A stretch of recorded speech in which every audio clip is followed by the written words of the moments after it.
Hawaii's famed volcanoes are the most spectacular, yet the most readily accessible in all the world, and offer a magnificent view of nature's greatest power display. They are the legendary home of the fire goddess Pele. The date is February 28, 1955. And for the first time in over 100 years, a violent eruption is underway in the Puna district on the island of Hawaii, about 200 miles over water from Waikiki Beach and the Honolulu area on Oahu.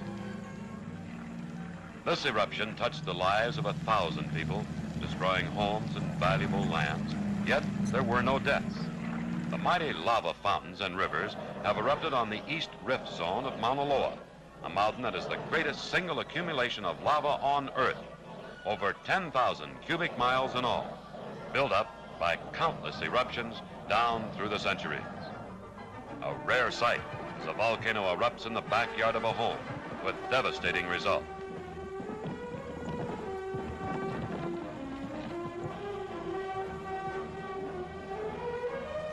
Lava boulders as large as a house are carried along in the crest of the river.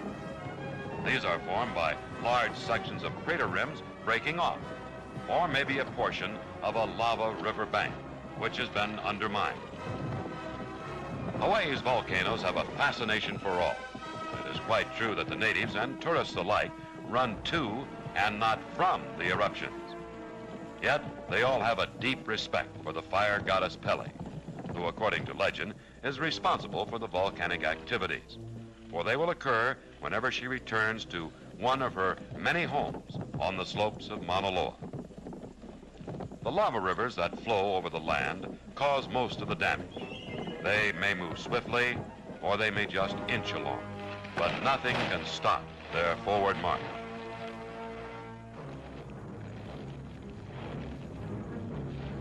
This once beautiful palm grove is doomed to a fiery death. The soft rustling of the trade winds through the palm fronds has forever been stilled by the incinerating power of the lava flow. Each tree dies with majestic grace.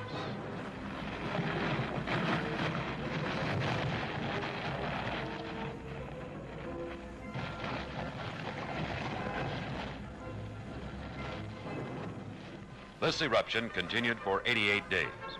One of the lava rivers soon reached the ocean and formed a fire fall. The molten lava, tumbling over the cliff, drops into the ocean, and great explosions occur.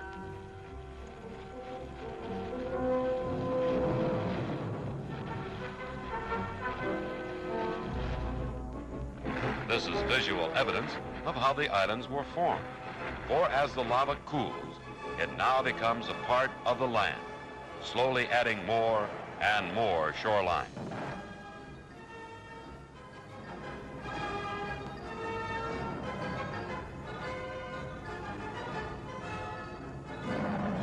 Five years have passed, and now on November 14th, 1959, another great eruption started. As viewed from the air, at its start, at least 7 different crater mouths were spewing forth lava in fiery fountains. This time it occurred in the great caldera of Kilauea, high up on the slopes of Mauna Loa. Once again, Pele had returned dramatically to another of her many homes. Daring and resourceful cameramen descended into the crater area, proceeding across the newly formed lava lake, which had crusted over, to photograph these fantastic scenes.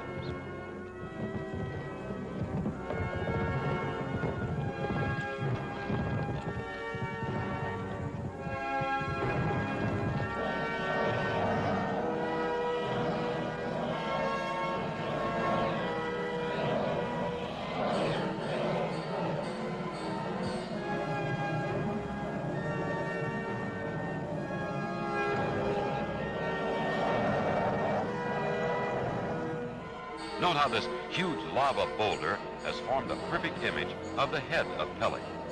She seems to speak as lava moves across the lower portion of her mouth.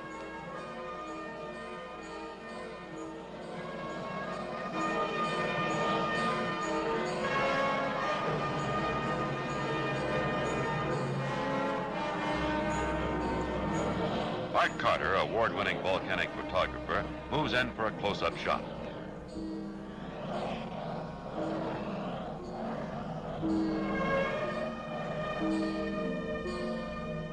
Visitors at the famed Volcano House on the rim of Kilauea crater were among the first to reach the eruption area, for Kilauea Iki was just a short distance away, and rangers of the National Park Service designated places of safety for the volcano watchers.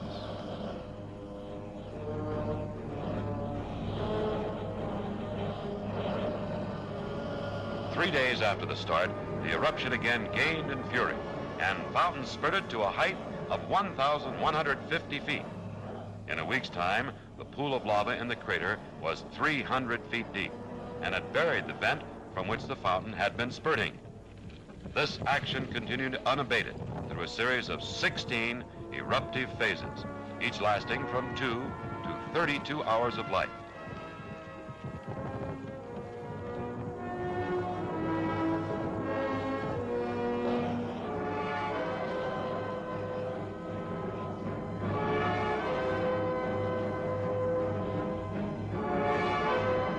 Cinders fall continually and devastate the surrounding area, and the nearby Park Road is buried under the black deluge.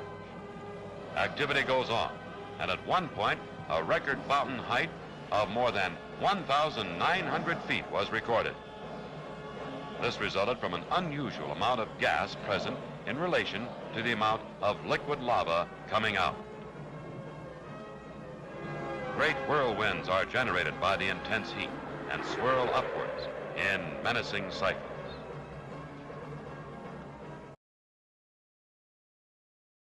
You may wonder about volcanism. How does all this happen, and why? Few will keep in mind that underneath the great caldera of Kilauea, a giant sort of plumbing system exists. Now, this pipeline, or conduit system, leads downward toward the great pools of magmatic matter that lies beneath the surface of our Earth, at depths up to 40 miles.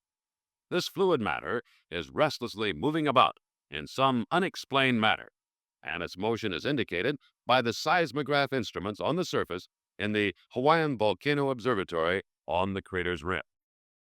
Its presence, in increasing amounts, is measured by an elaborate system of tilt meters, also designed and installed by the observatory at strategic locations on the mountain. Now, these instruments are capable of indicating just how much the ground is tilting in one direction or another. This is of great importance, for preceding an eruption, the area swells, much like a balloon being inflated, and this produces an outward tilting and is indicative that the magma is rising and can result in an outbreak. After an eruption, the swelling stops, and the tilt becomes measurable inward. Another indication of the movement of lava through the conduit is the increasing number of earthquakes recorded and the frequency. Location and depth serve as still another indication of the coming of Pele. She is a fiery yet gentle goddess, for Hawaiian volcanoes are characteristically non-explosive. The lava is of high fluidity and of low gas content. Thus it escapes in the form of fountains, without undue explosive violence.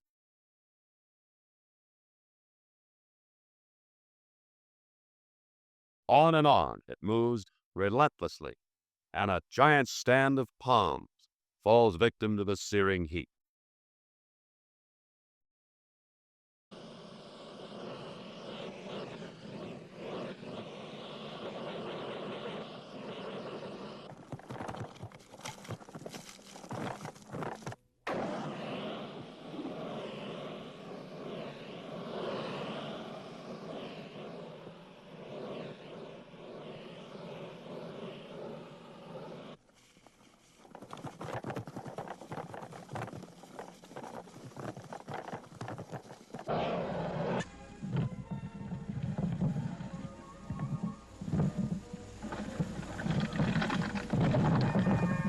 The Hawaiians have their own phraseology for parts of the volcanic activity.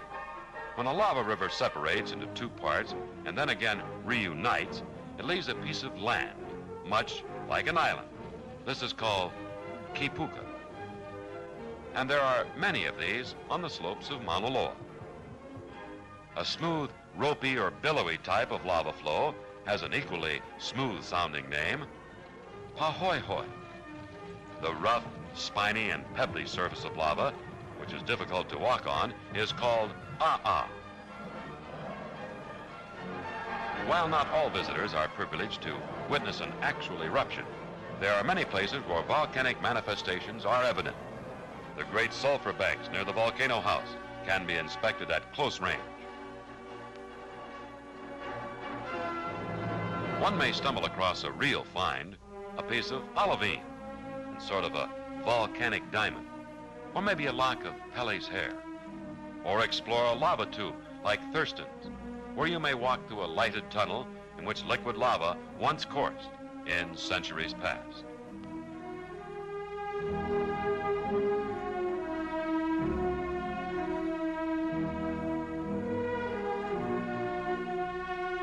For 36 days, the fury of the eruption continued, and the once peaceful village of Kapoho was surrounded by an inferno. Closer and closer, our cameramen worked their way, and these breathtaking scenes of the fountains and fast-flowing lava rivers are evidence of their daring. For remember that the temperature may reach 2,100 degrees Fahrenheit, and the surrounding air is superheated to an extreme degree. But once the volcano bug has bitten you, you're attracted by the magnetic presence of Pele, and you plan your approach to her fiery court with great care. Before Pele was to leave, she gave her greatest demonstration of power. Kapoho soon turned into a ghost town with only charred embers of its buildings remaining.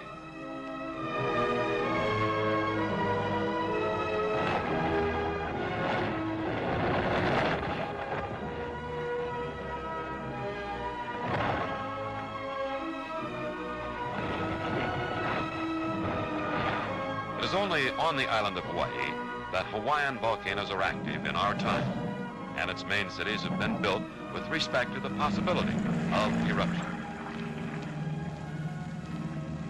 Pele takes away, yet she also gives, and her sweeping lava flows enter the ocean to form new land along the coastline of Hawaii. The hot lava is cooled by ocean waves, and vegetation soon starts.